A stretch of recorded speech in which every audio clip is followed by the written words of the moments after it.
Praise the lord. Hallelujah. ప్రభు అయిన యేసుక్రీస్తు నామమున పేరిట మీ అందరికీ శుభోదయం. ప్రియ దేవుని బిడ్డలారా, ఈ యొక్క 10వ తేదీ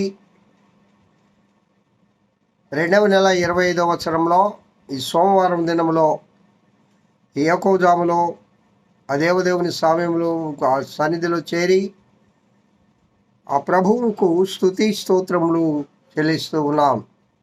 పిల్లరా, అనుదిన ఆహారంలో మనము గత ఈ సంవత్సరం నుండి అనగా జనవరి నెల నుండి పరమగీత ప్రసంగ వాహిని అనే ఒక గంభీరమైన అంశాన్ని గురించి పరిశుద్ధాత్మ దేవుడు మనతో ధ్యానం చేస్తూ ఉన్నారు. అనుదినము కొన్ని విషయాలను మనం ఆత్మదేవునితో పంచుకుంటూ ఉన్నాం.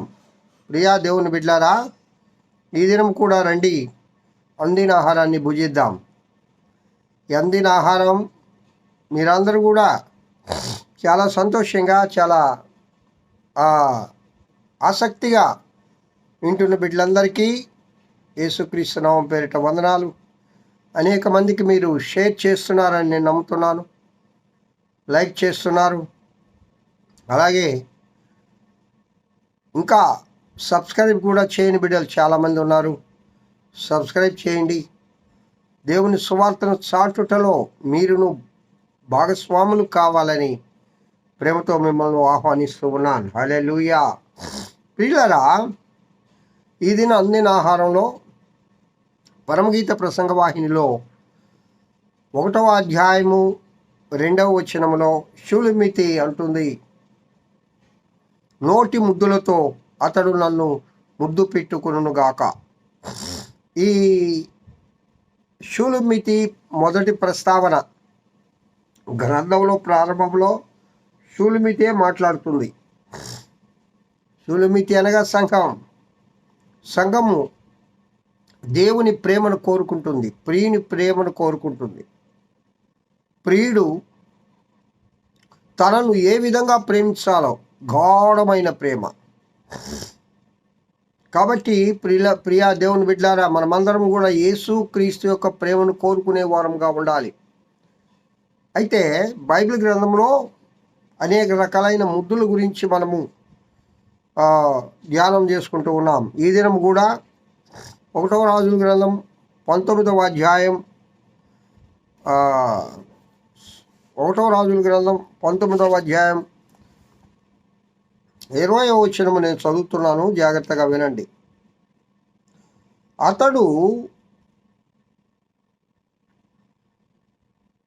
ఎడ్లను విడిచి ఏలియా వెంట పరిగెత్తి, నేను పోయి నా తల్లిదండ్రులను ముద్దు పెట్టుకుని తిరిగి వచ్చి నిన్ను వెంబడించదునని చెప్పి అతనికి సెలవడుగగా, అతడు పోయి రమ్ము, నా వల్ల నీకు నిర్బంధం లేదని చెప్పాను. అందుకతడు అతన్ని విడిచి వెళ్ళి కాడి ఎడ్లను తీసి వధించి వాటి మాంసమును గోర్తును గల చేత వంట చేసి జనులకు వడ్డించెను. వారు భోజనం చేసిన తర్వాత అతడు లేచి ఏలియా వెంబడి వెళ్ళి అతనికి ఉపచారం చేయుచుండెను. ఎవరండి ఏలియా అంటే? యెహోవా దేవుడు ఎలీషా చెప్తాడు, ఎలీషా,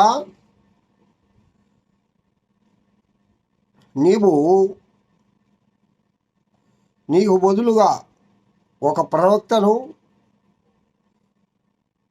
నువ్వు తయారు చేయాలి. నీకు బదులుగా ఒక ప్రవక్తను నువ్వు తయారు చేయాలి. ఈయన షాపాతు కుమారుడు ఎలీషా.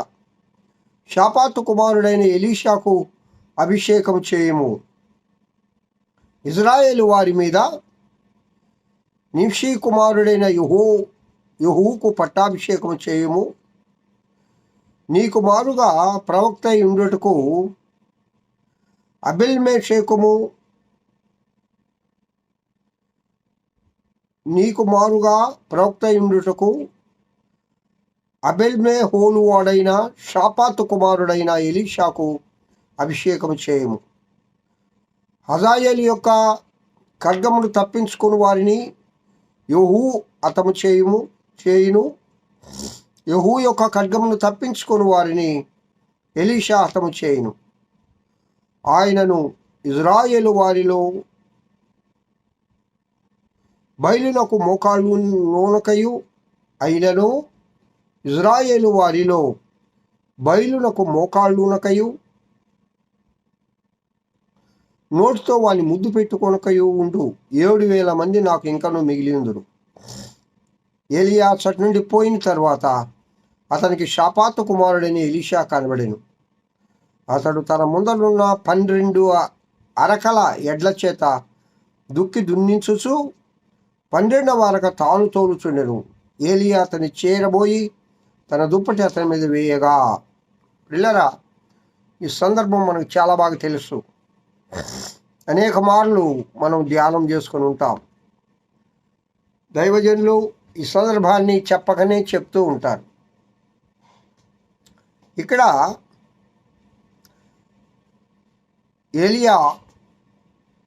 ఏలియాకు మారుగా ఎలీషాను ఒక ప్రవక్తను అభిషేకం చేయాలని యెహోవా దేవుడు చెప్తాడు.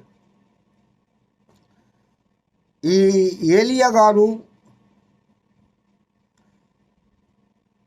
ఈ ఎలీషా ఎవరు అని ఒకసారి మనం దేవుని గ్రంథంలో పరిశీలించినప్పుడు 12 అరకల దుక్కిగలవాడు, అంటే మంచి రైతు. 12 అరకల దుక్కి అంటే ఆ దినాల్లో వాళ్ళు కొంచెం సంపన్నులే,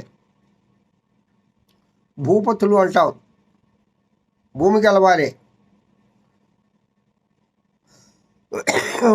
నా చిన్నాడు నేను పెద్దవారి మాటలు వింటూ ఉన్నప్పుడు నాకెంత లేరా ఒక అరక భూమి ఉంది అనేవాళ్ళు. ఒక అరక భూమి, ఇంకా 12 అరకలు దున్నించుచు 12వ అరకను తాను తోల్చుండెను అని ఉంది. అంటే తన పొలంలో ఆయన పని చేయిస్తూ ఉన్నాడు, యజమాని. అక్కడ ఏలియాను చూసి తన దుప్పటి అతని మీద వేస్తాడు. దుప్పటి వేయడం అంటే పరిశుద్ధాత్మని యొక్క పిలుపు. ఎలీషా కూడా ఏం కోరుకుంటాడు ఏలియాని? 2 అంతల ఆత్మని అయ్యా అంటాడు.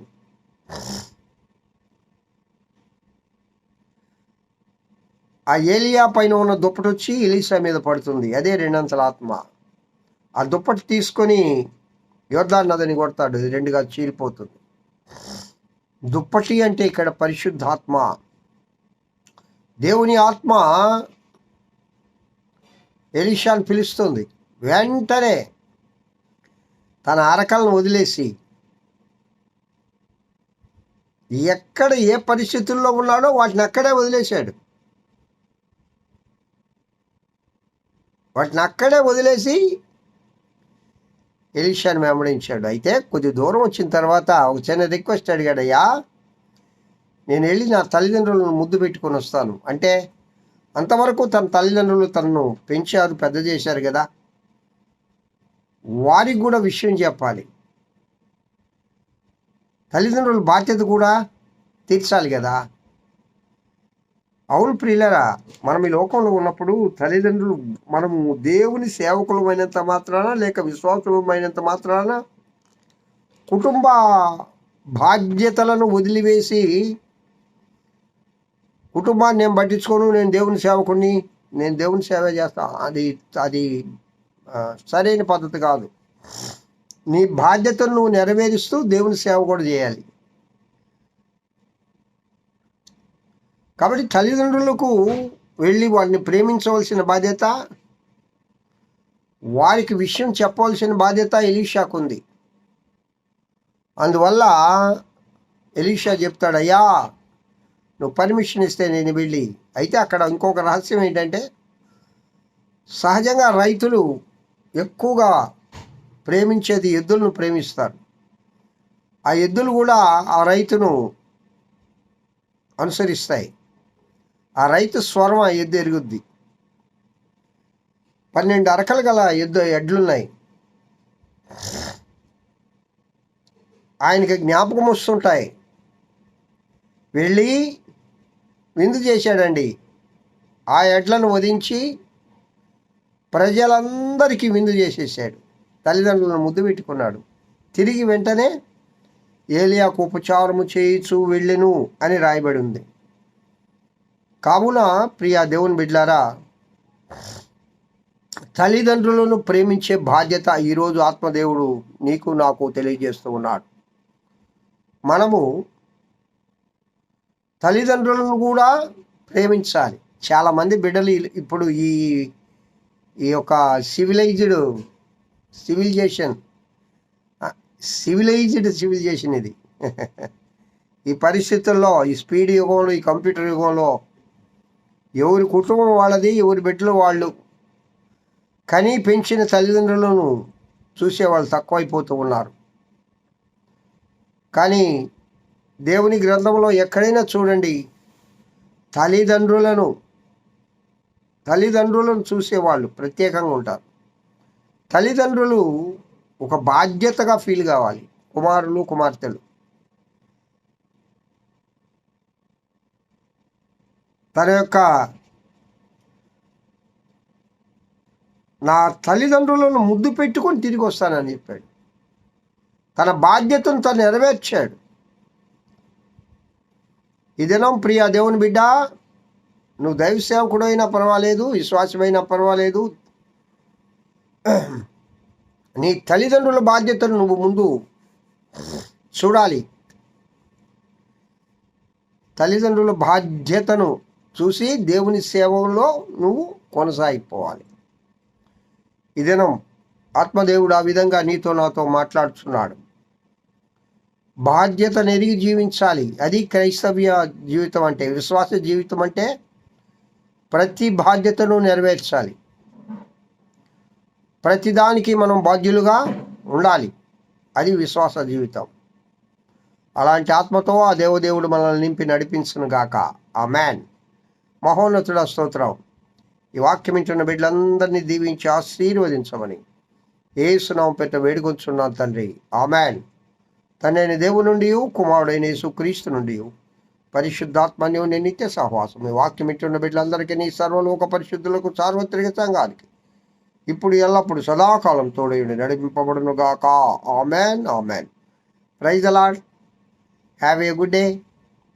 ఈ దినమంతా ఆ దేవదేవుని కృపాక్షేమములే మీ వెంట వచ్చును గాక. హల్లెలూయా, హల్లెలూయా. స్తోత్రం.